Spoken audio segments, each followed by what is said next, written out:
My name is Daniel Taylor. I'm 39 years old, and I never thought 10 years of loyalty could be erased in a single meeting. If you've ever been blindsided at work, pushed aside by someone who didn't earn their place, give this video a thumbs up and subscribe to the channel if you've ever trusted the wrong people and paid the price. This is the story of how I went from being a loyal company man to their biggest regret. I gave 10 years of my life to that company, 10 years of early mornings, skipped lunches, and late nights. 10 years of covering for mistakes I didn't make, meeting deadlines that were humanly impossible, and putting my personal life on the back burner.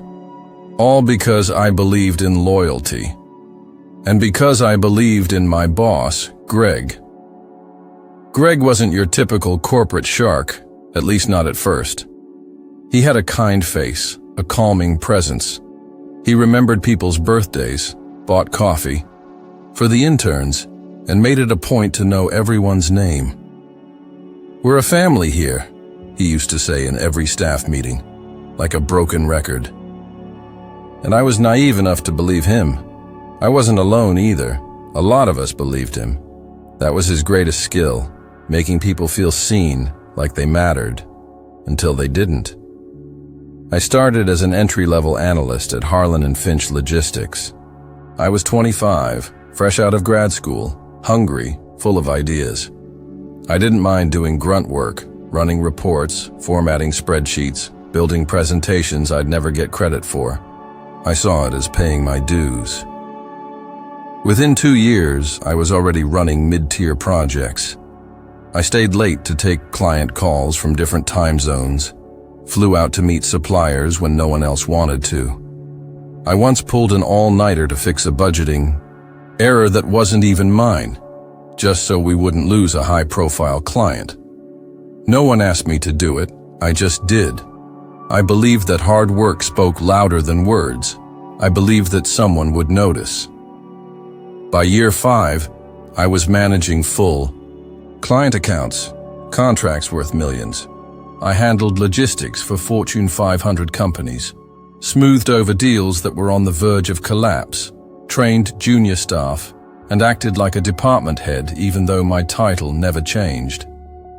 The job description didn't reflect the work. Neither did the paycheck. But Greg always said the same thing. "Next quarter, just keep proving yourself." I kept proving myself, and he kept taking. Looking back, I realize how much I ignored the signs, the empty promises, the stalled promotions, the way Greg always said we when things went well, but you when they didn't. There was always some excuse. Budget, freezes, internal restructuring. Corporate wasn't approving promotions this quarter, and I swallowed it all. Because I trusted him. I missed family weddings, skipped vacations. My last real relationship ended because I was always working. "You care more about Greg than me," she said the night she left. And it stung. Not because she was wrong, but because I didn't have the strength to argue.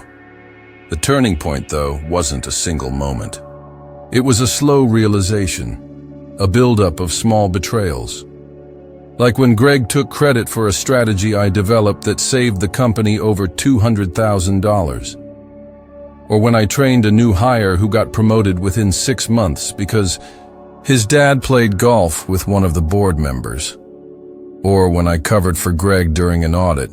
He'd misfiled some expense reports, and I quietly fixed it without making a scene. No thank you. No bonus. Just silence. Still, I stayed. I told myself I was playing the long game, that loyalty would pay off in the end, that Greg was just waiting for the right moment to reward me. I didn't want to believe I'd wasted a decade. I needed to believe it meant something. Then came the restructure. It started with a casual Friday morning meeting. Greg walked in with that same rehearsed smile, thanked everyone for their continued commitment, and dropped the bomb. The company was reorganizing certain departments to streamline operations. Corporate speak for layoffs. Everyone's eyes shifted, some pretending to look calm, others outright panicking. Greg assured us, "This doesn't mean cuts, just realignment." But deep down, we all knew what it meant. I didn't think I'd be on the chopping block. I was too valuable, too embedded. I ran critical accounts, knew internal systems better than anyone. I had built relationships with clients that spanned years. If anything, I expected more responsibility. Instead, I got a calendar invite. Private. Discussion with Greg, 3 p.m. I walked into his office that afternoon, trying to read his expression. He looked uncomfortable but not apologetic. More like someone trying to wrap up a chore they didn't want to do. "Have a seat," he said. "This isn't easy." I didn't sit. "I'm being let go?" I asked, already knowing the answer. He sighed as if I was making things difficult. "It's not personal, it's structural. You've been a huge asset to this company, truly. But we're making some tough decisions across the board." It came from higher up. I stared at him. "But I manage 5 of our top 10 accounts. We're transitioning those to other teams," he said quickly, almost like he'd rehearsed it. "Some consolidation, it'll be smoother than you think." That's when I noticed a box on the corner of his desk. My name was written on a sticky note. It was already packed. He handed me a severance folder. 2 months' pay plus outplacement support. "We really do appreciate everything you've done." I couldn't speak. My throat felt tight, my jaw locked. Then he added, almost like an afterthought, "Oh, and just so you're not blindsided, my nephew, Jordan, is going to be taking over your portfolio. He's young, but I think he's got potential." That broke something in me. I didn't yell. I didn't throw anything. I didn't cry. I just nodded. And I walked out. I didn't even go back to my desk. What was the point? My login credentials were probably already disabled. My email account archived. I took the elevator down to the parking garage in complete silence. When the doors closed, I finally let out a breath I didn't realize I'd been holding for 10 years. That breath? That was the moment the switch flipped. That was the moment I stopped believing in loyalty and started thinking about revenge. It started with a staff meeting, just like any other Monday morning, except Greg was late. Unusual for him. He was the type to start meetings on the dot, all about structure and respecting people's time. But when he finally walked in, he had this glow about him. Not the usual smug confidence he wore like a cologne. This was different. Giddy, almost. "Everyone," he said, practically bouncing as he clapped his hands together. "I want you to meet someone very special. My nephew, Ryan." Cue the collective forced smiles, the polite nods, the awkward shuffle of chairs. And then Ryan walked in. He looked like the human embodiment of a trust fund. Polo shirt half tucked into tailored chinos, loafers with no socks, a $5,000 watch peeking out from under his cuff. The kind of guy who uses words like vibe in meetings and thinks being 15 minutes late is charming. His hair was too perfect, his teeth too white, and he walked into the room like he owned it. Because in a way, he did. He didn't shake hands. He fist bumped. Like we were at some kind of frat house reunion. "Yo, what's up, team?" he said, giving a wink to one of the receptionists. "He'll be shadowing us for a while," Greg announced, placing a firm hand on Ryan's shoulder like he was presenting a golden retriever at a dog show. "Family is important." That sentence stuck with me. Not because of what he said, but because of how he said it. Like it justified anything. like nepotism was noble, even admirable.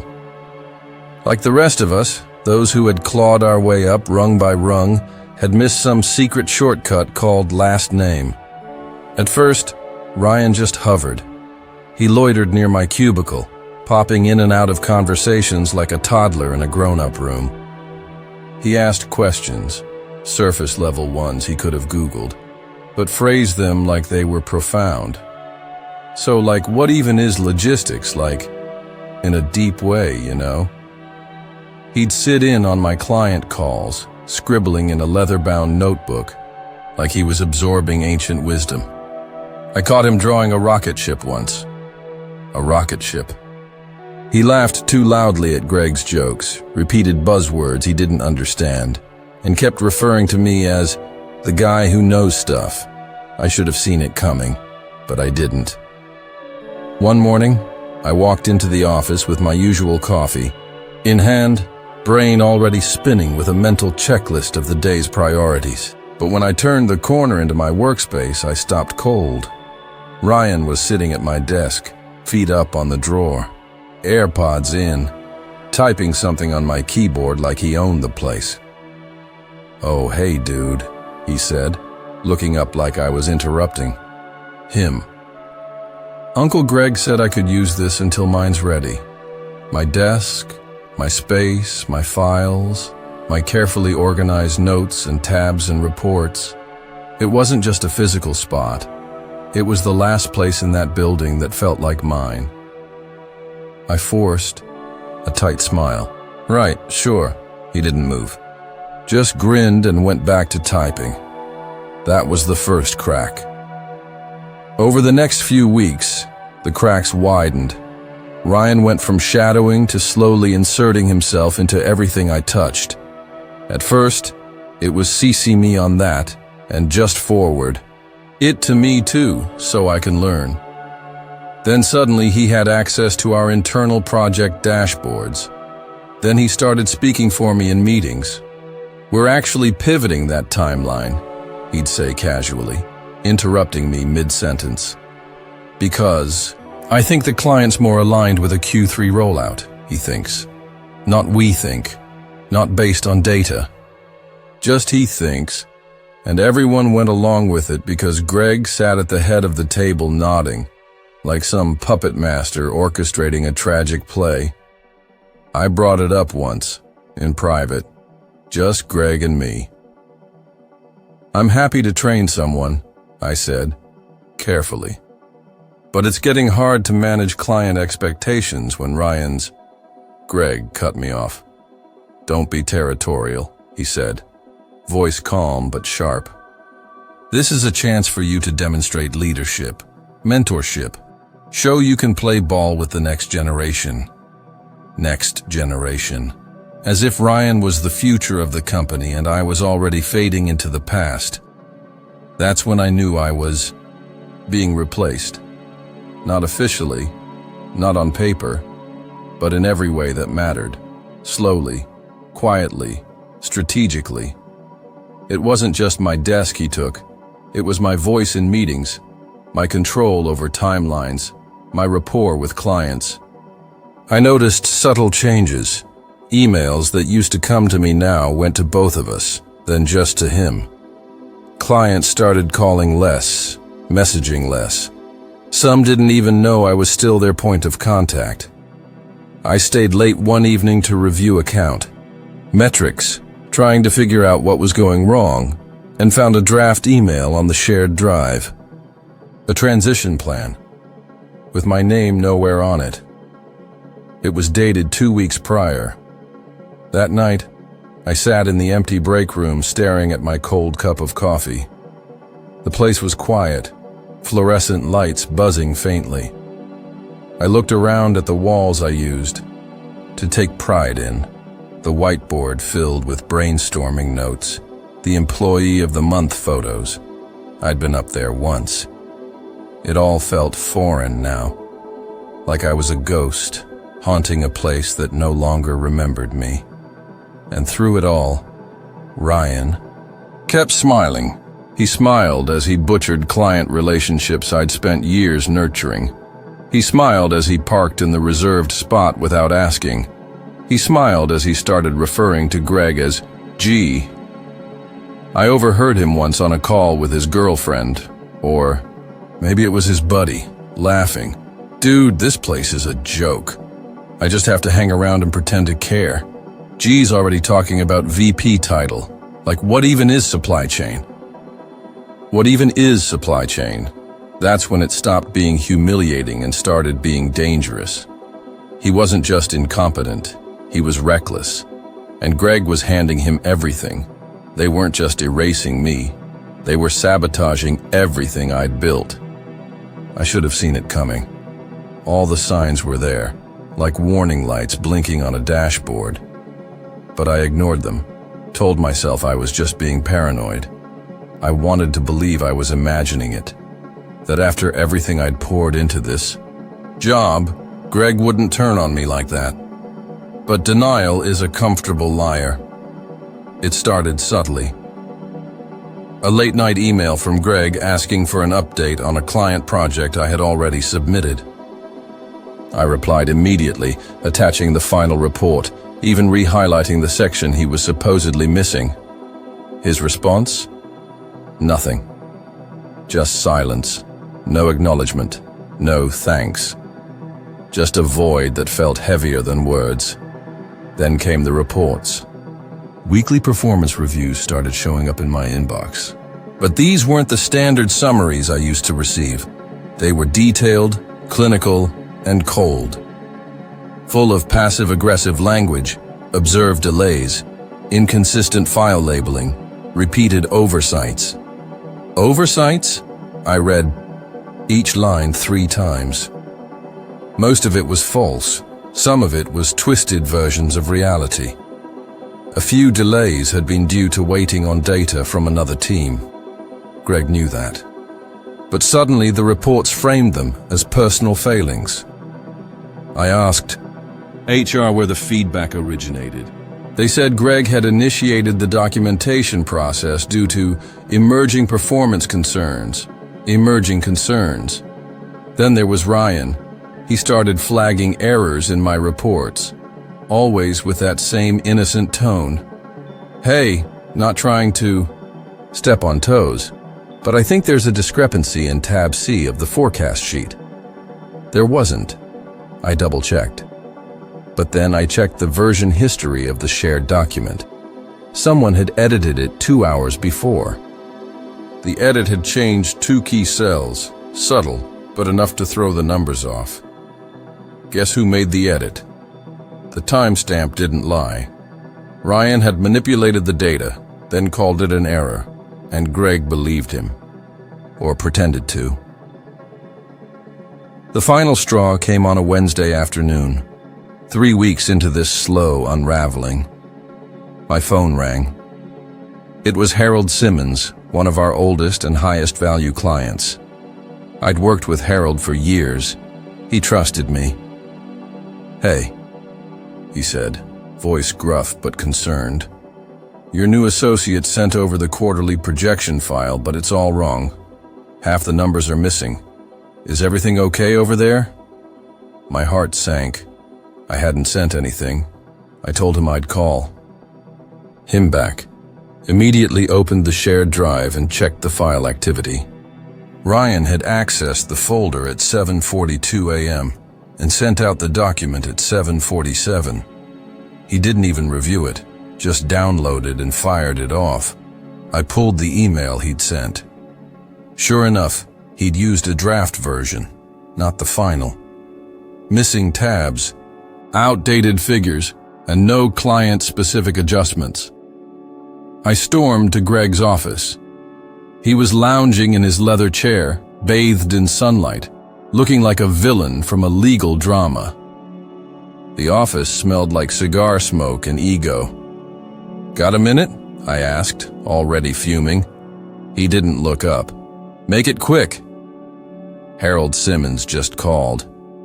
Ryan sent him the wrong report, an incomplete draft. Greg finally glanced up, but his eyes were flat, unmoved. That's concerning, he said slowly, like it was news to him. "But I'm actually more worried about your recent inconsistencies." I blinked. "What inconsistencies?" "I didn't send that file. Ryan did. I've handled that account for 4 years. You know that," he sighed. "The kind of sigh a parent gives before grounding you for something you didn't do." "Ryan's young," he said. "He makes mistakes, but he's eager to learn. You seem tired, burned out. Maybe it's time you step back a bit." Step back. Like I was a liability. Like I hadn't been the backbone of that client relationship for half a decade. Like I was an old horse being led out of the stable. I stared at Greg for a long moment. Part of me wanted to scream, to throw the file on his desk, to demand he admit what he was doing. But the other part, the part that still believed in dignity, just nodded. "Right," I said. "I see how it is." That night, I stayed at the BID office long after everyone left. Just me, the hum of the air conditioning, and a desk full of betrayal.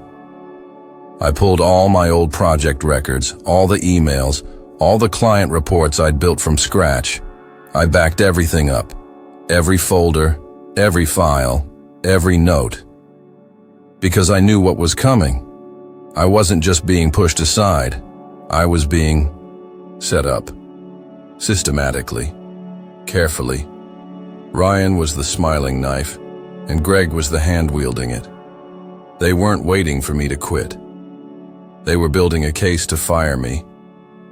And by the time they tried, I planned to have everything I needed. It was a Friday.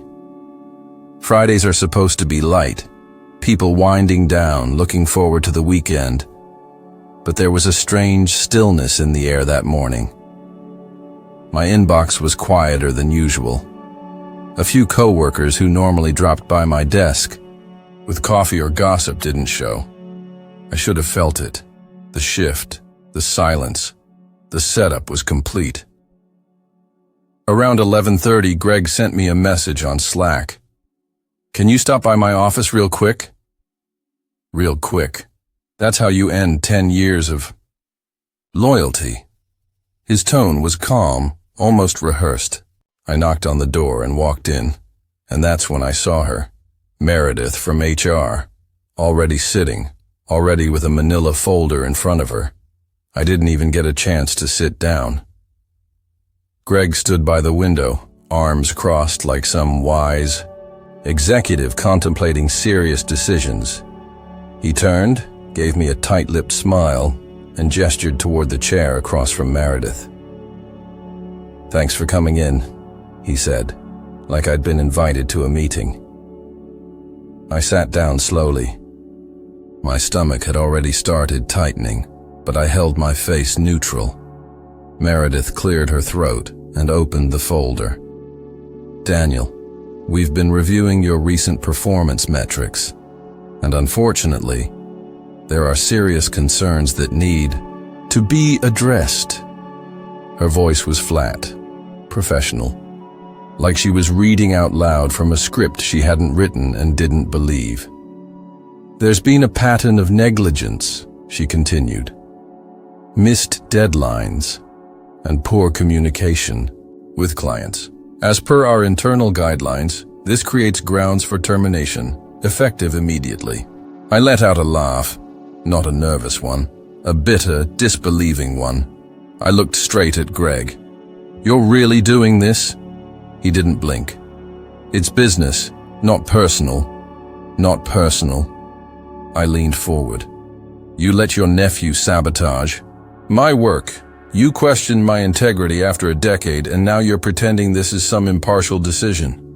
He shrugged, as if the outcome had been inevitable. "I understand this is difficult," Meredith said quickly, stepping in to keep the situation from escalating. "You'll receive a severance package, and we can assist with resume services and references." I stood up. I didn't want to hear any more. My heartbeat was loud in my ears. The room felt too small, the air too thick. I could feel myself clenching my fists. I didn't yell. I didn't make a scene. That would have given them what they wanted. I turned, walked to the door, and that's when I saw him, Ryan, leaning casually against the wall, pretending to scroll through something on his phone. He looked up just in time to meet my eyes, and then he smiled. Not a friendly smile. A smug, triumphant smirk that made my skin crawl. I walked past him without a word, holding my head high. But inside, I was shaking. Not with sadness. Not yet. With rage, either. Just disbelief. Back at my desk, no one said a word. A few glanced at me, then quickly looked away.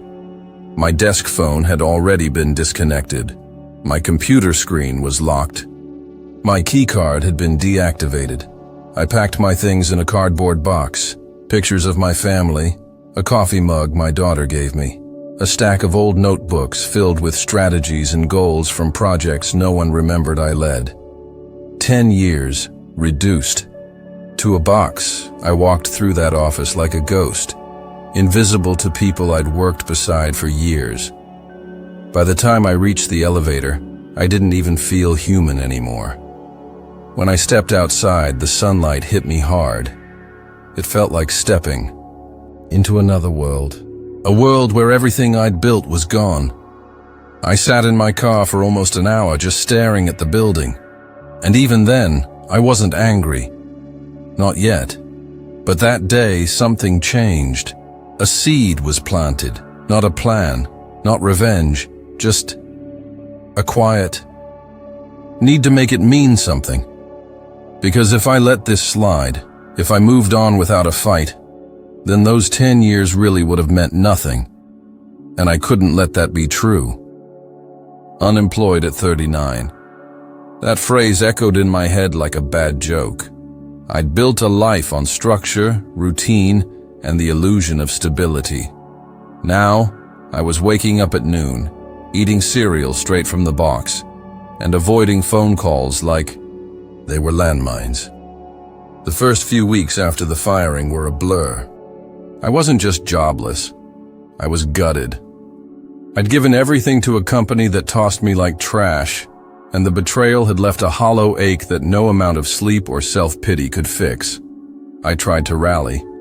Polished my resume, updated my LinkedIn, sent out applications like I was tossing messages into the ocean. Some interviews came, most didn't.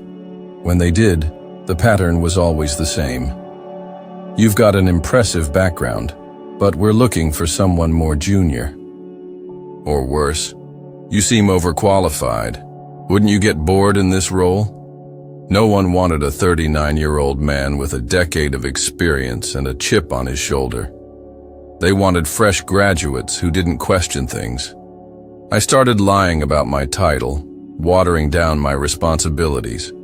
Still, nothing stuck. The worst part wasn't the rejection, it was the silence.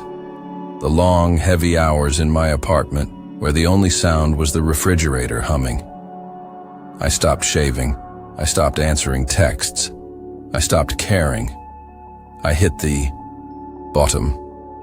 And then I found out the bottom had a basement. One night, half drunk and entirely hopeless, I was scrolling through LinkedIn when I saw it. Ryan Sanders, Executive Account Director at Harlan & Finch Logistics, Executive Account Director. The title Greg told me wasn't in the budget. The role I'd done in every way but on paper. The one I'd begged for during annual reviews while Greg gave me the same patronizing line. You're not quite there yet. And now it was his nephew's. After 3 months, after doing nothing. Stared at that profile picture, Ryan in some rooftop bar, drink in hand, grinning like he'd just won the lottery. I felt my stomach turn.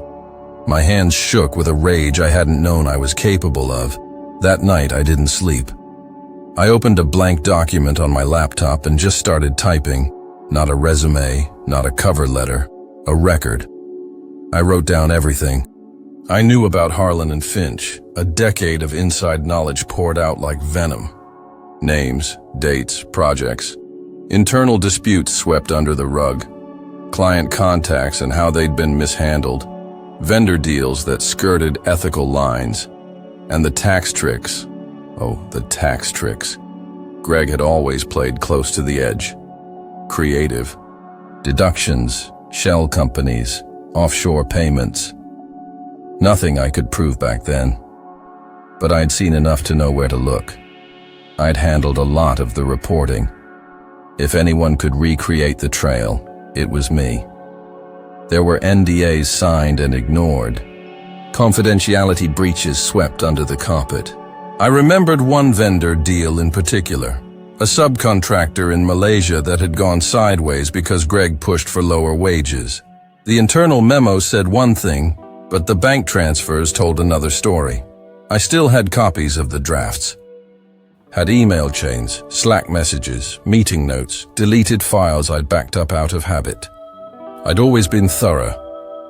That diligence, once exploited by Greg, was now my arsenal. The deeper I went, the more I realized just how much dirt I had. Greg had left breadcrumbs everywhere, confident no one would ever follow them. But I had nothing but time, and 10 years of betrayal to fuel me. What started as drunken catharsis turned into strategy. By sunrise, I had over 50 pages of notes, a timeline of lies, a web of fraud. I didn't know what I was going to do with it yet, but for the first time in weeks, I felt awake. Revenge wasn't some dramatic decision. It just made sense. Greg had fired me for his nephew. Fine, I'd take back what was mine. But first, I needed to stop bleeding.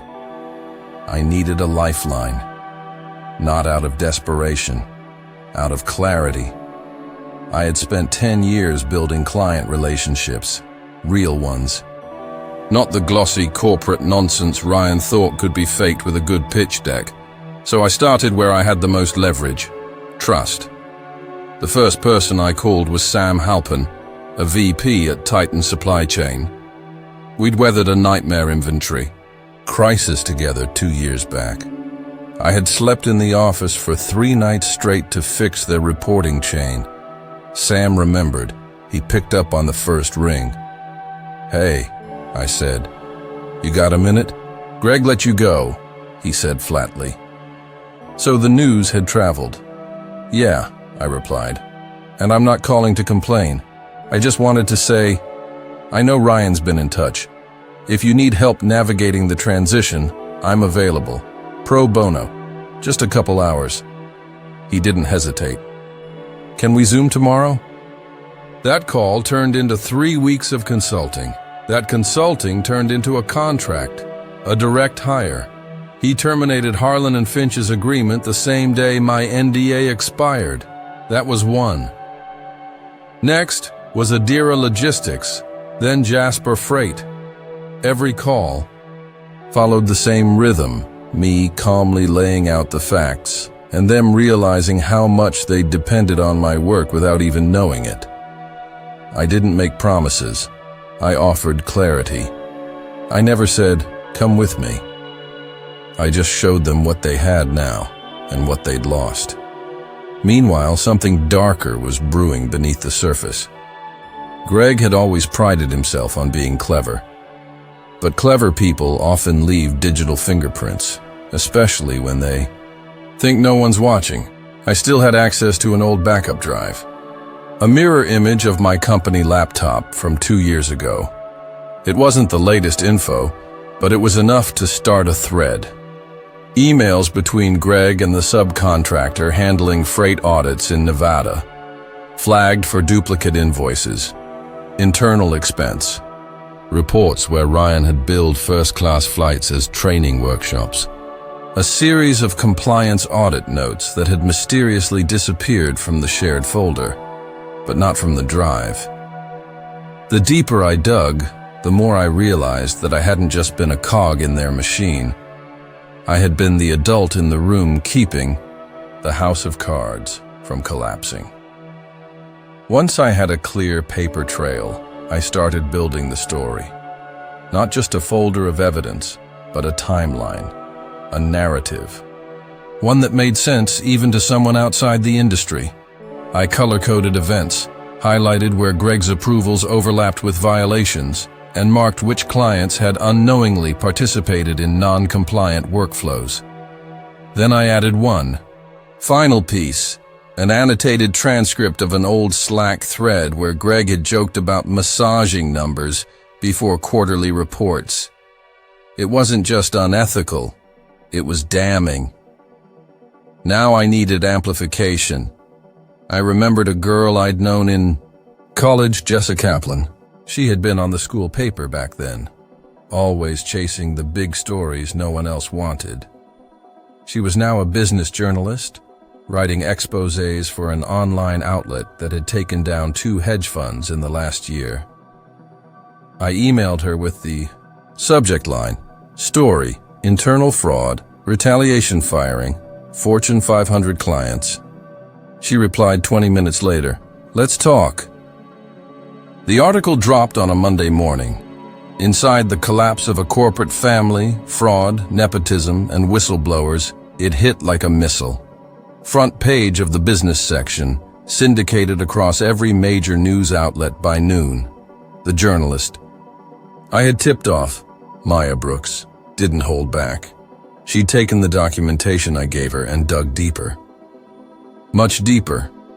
She uncovered old lawsuits that had been quietly settled, complaints from former employees, shell companies tied to Greg's name. Every shady corner I hinted at, she threw a spotlight on it. By 10 a.m., my phone was blowing up. Former co-workers, clients, even competitors were messaging me. Some were stunned, others weren't surprised at all. But the real explosion happened at Harlan & Finch. Clients began pulling out, fast. Within 24 hours, 4 major contracts were canceled. These weren't just any clients. These were multi-million-dollar accounts that kept the company afloat. Suppliers began demanding upfront payments. Some stopped deliveries entirely. The office, once buzzing and arrogant, descended into panic. Greg, according to someone still on the inside, tried to frame it as a smear campaign. "We'll get ahead of this," he reportedly said during an emergency meeting. But he looked pale, shaken. 2 days later, the board of directors issued a public statement. Greg was stepping down effective immediately. Ryan? Oh, Ryan, he posted a cringe-worthy message on LinkedIn. Excited to explore new opportunities in the ever-evolving business landscape. Comments were limited. 2 days later, the profile vanished.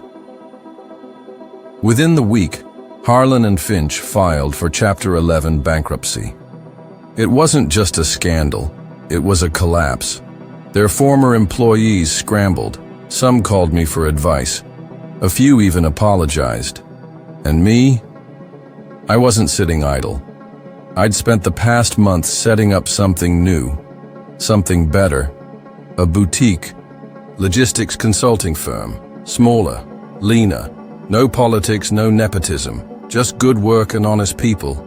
My first 3 clients, all former Harlan & Finch partners who reached out to me the day the article dropped. I didn't have to pitch. I didn't have to convince. They just said, "Let us know where to sign." More came in, not because I was cheap or desperate, but because I was honest. I had receipts, I had principles, and now I had a reputation. People talk about revenge like it's some emotional outburst, rage, sabotage, drama. But for me, revenge was a process, a clean, methodical dismantling. No threats, no violence, just the truth, packaged and delivered to the right people at the right time. There's something satisfying about watching a liar unravel under the weight of their own ego. Greg built his empire on loyalty, but it was never mutual. And in the end, he didn't just lose a company, he lost the one person who would have protected it. Sometimes on quiet Sunday mornings, I find myself driving past the old Harlan and Finch office. The building stands like a skeleton, glass panels cracked and foggy, graffiti tagging the once pristine walls, weeds creeping through the asphalt like nature reclaiming what business once stole. The parking lot, where I used to race to find a spot before sunrise, now sits empty, forgotten, just like the promises Greg made. I park across the street and just watch for a minute or two. Not out of nostalgia, not even satisfaction, just acknowledgement. That place used to define me. Now it's just a chapter I've closed. People say revenge is unhealthy, that it consumes you, corrodes your spirit, leaves you bitter and hollow. Maybe for some, that's true, but not for me. Because this wasn't about petty payback. It wasn't about sabotage.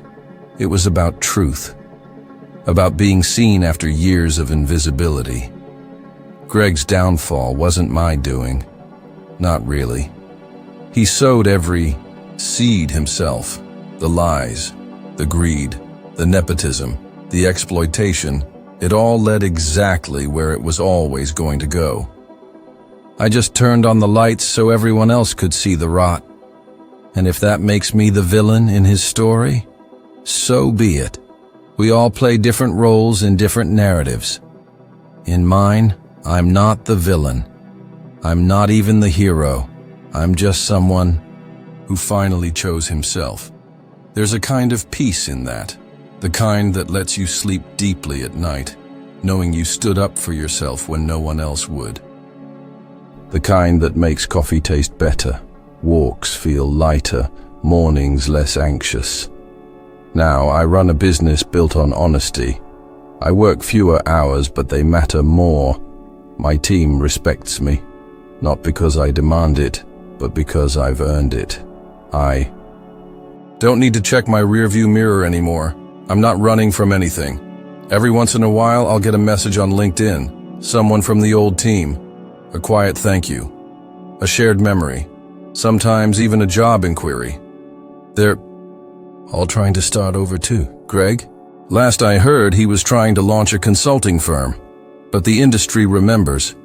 Whispers travel fast. Trust, once broken, isn't easy to rebuild. Ryan? Who knows? Maybe he landed another cushy gig through family ties. Maybe he didn't. I don't care. What I do care about is that I'm not angry anymore. I don't carry the weight of injustice on my shoulders. I let it go the moment I walked away from that building with a cardboard box and a spine made of steel. Closure isn't about erasing the past. It's about understanding it, owning your part in it, and moving forward without letting it define you. So yeah, I drive past sometimes, just for a second. And then I turn the wheel, pull back onto the road, and head toward the life I built for myself, free. Finally, and fully free.